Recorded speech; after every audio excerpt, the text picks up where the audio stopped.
What's going on, Workforce? Brian here, and this isn't a Fallout 76 video. Sure, it has a lot to do with Fallout 76, and sure, it's a video.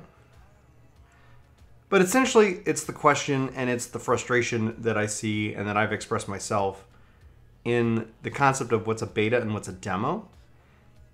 And this all comes to a head because obviously I've had a lot of experience with games that have launched in buggy states, and I'm going to use Final Fantasy 1.0 as a key, I guess, pinpoint in kind of that decision making. Obviously the fallout from that, and I guess being an appropriate title there with Fallout, obviously being a good transition here. But Fallout 76, the community team has responded to obviously the huge amount of backlash. I actually went out and just recently watched SkillUp's review of it. I thought he did a really excellent job. There is a lot of frustration. People really are hating on this game. People kept asking me, I guess, like, over the summer, and are you getting Fallout 76? And I was like, gosh, it just looks like a train wreck. And I'm not saying that I'm some kind of prophet here. It just didn't look like the kind of game that I would enjoy. I had a lot of questions about it. And obviously then when they released the beta, there was definitely issues with it. And so I guess the plea is that we, like, to the devs out there, like, I know they probably work, real hard. I'm going to assume the best in that case, but beyond Bethesda, beyond anything, can we need to get to a point, we need to get to a way that we're not calling these glorified demos betas. I think that obviously beta implies that we're going to be a part of the dev team. I think obviously whenever people were like saying, hey, there's problems with this game, and then people lash out, well, it's just a beta, they're going to fix it. Like, we've been there, we've done that so much. We keep doing that. It seems like it's a lesson that's constantly learned by various different developers. And I don't think it's a lesson that's learned. I honestly, my first take from their response, and I'm going to read it here to you guys right now because it's just weird. We know that you're frustrated and angry at the state of things right now, whether it's the issues you're running into in-game or the lack of communication about fixes, updates, or news. We didn't want you to think that the silence meant nothing was happening. We're sorry and understand that this is not the right approach, and we'll look to make a better bridge between you and the dev team here at BGS. So this quote, this article that I'm referencing is on Polygon. I'll include the link in the description below if you guys want to go check it out. Give them, some love with the clicks and everything like that. But this feels so canned, and I obviously I'm biased. Like, this feels like we've learned this lesson. If you've been following Final Fantasy 14, Destiny 2, Bethesda, name, I guess, any other major MMO out there, any MMOlight, it always feels like it's the rush to market. We're going to patch it afterwards. And maybe that's just something that we need to expect. Maybe it's that they need to call the launch the beta. We've seen that with Gmail. We've seen those actually take part where the product is launched, it is live, they call it beta until it is finished. Take early access, take PUBG, take, heck, even Fortnite. Fortnite is still in beta, as they say, which is really interesting to see that they're on season 6. There's a real contrast here. There's a real setting the expectation. There's a real frustration in this approach. I think obviously Bethesda, hopefully they're working around the clock. They're trying to get this fixed. I know the developers, from that mindset, it's never fun to release something that's not, your best effort. I would probably even think that that's their best effort, but maybe that the tasks, because this is like their first foray into online games that I'm aware of, maybe it's, it was too much to chew, and then the powers that be didn't have the fortitude to go ahead and say, let's wait this out. No, we're going to go ahead and launch this as a beta product, and we're going to get it released, and we're going to work this out. And that's really what this feels like. That's really what the expectation feels like. That's what really the reviews reflect. And it's really hard to make that good first impression a second time. I mean, Final Fantasy 14 being the lone exception here. And obviously, I'm biased. I'm biased in all of this. I'm just frustrated because I read this, and it just, I guess it brought up a lot of history in my experience, and obviously with my time here on YouTube. But even before then, because I was in the Defenders Club, I was like, it's just a beta. It's just a beta. They're gonna fix it. They're gonna fix it. And the amount of time it takes to do anything in game and game development and development in general is not 2 weeks. It's not 4 weeks. It's not 6 weeks. We're talking, especially game development, 4 to 6 months at a minimum. I mean, we look at Final Fantasy 15. it's weird because a lot of this really stems off of such a strong start for 2018 to be able to end the year with so much frustration.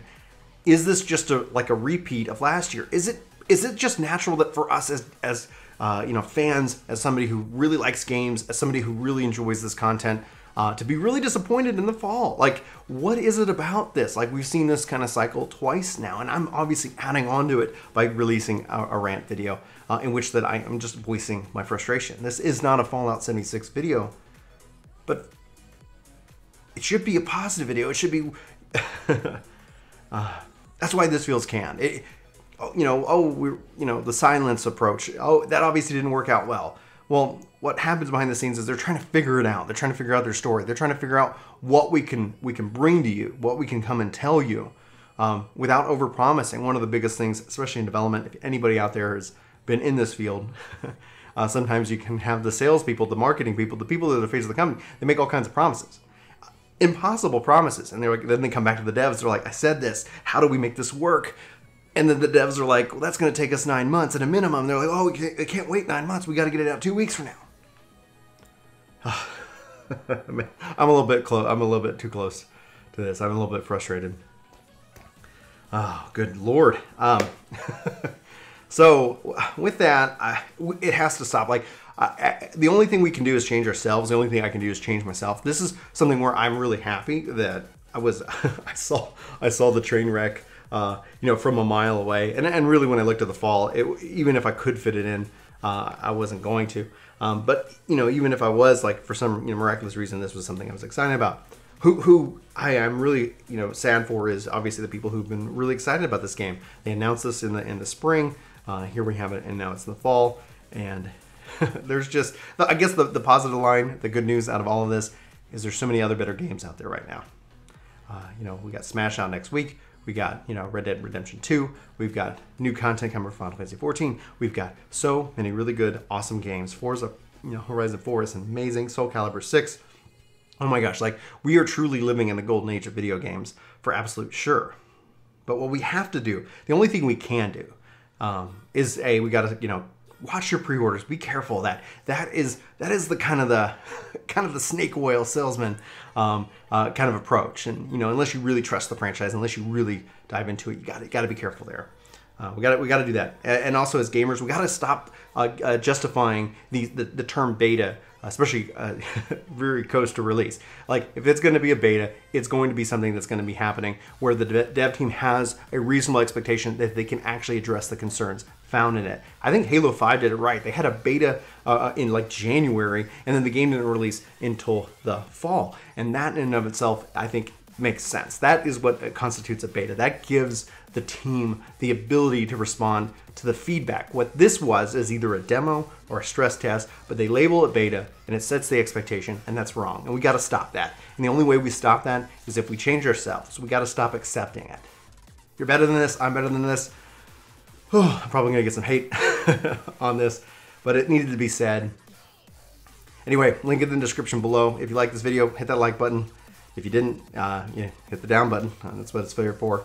I really appreciate anybody who's hung out this far with me. I do hope to return to some more positive content either later today or this week. We got lots of fun things that we're working on, as we always do. And anyway, guys, oh gosh, okay. I feel better. Hopefully somebody out there, hopefully this video benefits somebody out there. And if that it does, then that was then goal achieved in that regards. Anyway, for Work to Game, my name's Brian. Thanks so much for watching this video. Hope you have a fantastic day, and I'll talk to you soon. Take care. Oh, excuse me. What's up, workforce? Chuck here, telling you should totally like, favorite, subscribe, share, dance, raise your hands in the air. I'm off camera. I'm off front. I'm new at this. Hey, listen. Yes. You haven't hit that subscribe button. You totally should. I recommend it. Chuck approved. Anyway, also, thanks to all the Patreons. You're in the corners. Whoa!